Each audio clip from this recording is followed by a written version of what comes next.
Addiction is a word we hear often, but living through it is an entirely different story.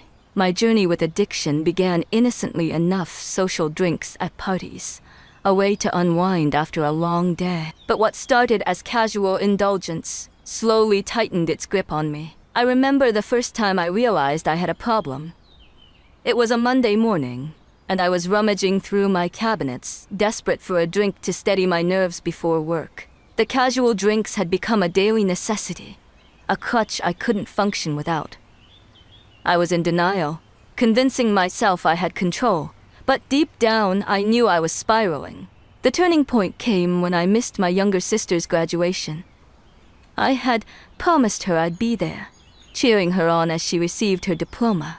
Instead, I was passed out on my couch, an empty bottle by my side. The disappointment in her eyes when she found out cut deeper than any knife. I had become someone I didn't recognize. Unreliable, distant, lost. Seeking help was the hardest decision I've ever made. Admitting I had a problem felt like admitting defeat. But walking into that support group meeting, I was met with understanding, not judgment. I heard stories that mirrored mine, tales of struggle and hope. It was there I realized I wasn't alone, and that gave me the strength to fight back. Recovery wasn't a straight path. There were relapses, moments of weakness where I thought I'd never break free. But with each setback, I learned more about myself and the roots of my addiction.